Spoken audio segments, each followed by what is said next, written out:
existence of God that is so incredibly strong that atheists have to believe the most insane things to get around it.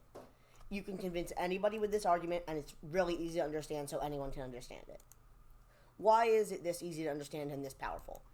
Well, to understand the argument, you just need to understand animals, books, or trees. It's called the teleological argument. For this, we're going to be focusing on books to help explain it, and then we're going to get into another way to explain it, which is the universe. Imagine this book is War and Peace. War and Peace has 587,000 words.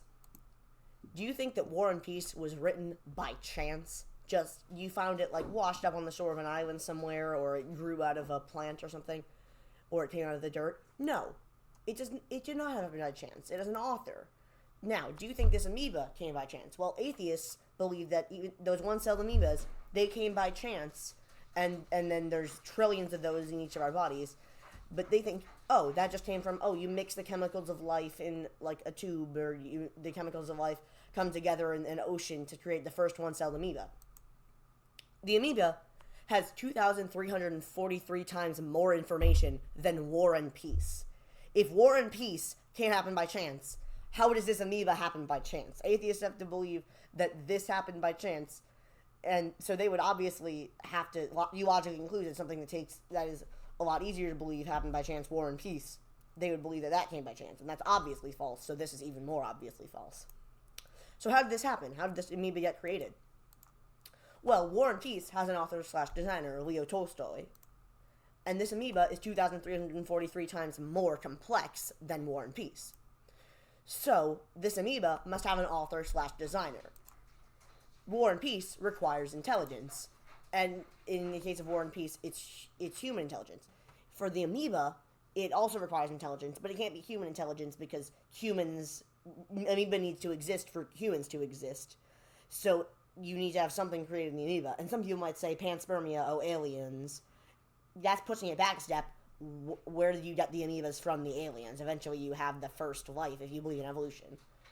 So you need this first life at some point. War and Peace has a human author. Amoeba, it can't have a human author. So it must have a divine designer. God creating this amoeba and eventually all creatures. It cannot be created by humans. It cannot be created by chance in the ocean somewhere. It is incredibly designed. It is 2,343 times more designed than War and Peace. It must have a designer. Now we're going to look at the universe. There's these things in the universe called cosmological constants. These are the constants of the universe that without them, very bad things would happen if they were slightly off. So some examples are gravity, centrifugal force, tilt of the Earth, thickness of the Earth's crust, velocity of light, and the rate of expansion of the universe. And there's over 100 more, so I don't want to go into them all. I'll bore you. So what we're going to look at is gravity. If gravity was 0.28001% stronger, the sun would not exist, it would collapse in on itself, and neither would we. So all of these constants, if any of these were altered by an astronomically small amount, the universe would not exist. The chance of all of these and the 100 more being just right, is in a way to support life on Earth, or on any planet for that matter, is 10 to the 138th power. There's only 10 to the 80th atoms in the universe. For context. To be an atheist, you must believe that something 2,343 times more designed than War and Peace arose from non-intelligence, that life arose from non-life, order arose from non-order, and all of the constants in the universe lined up just right, 1 in 10 to the 130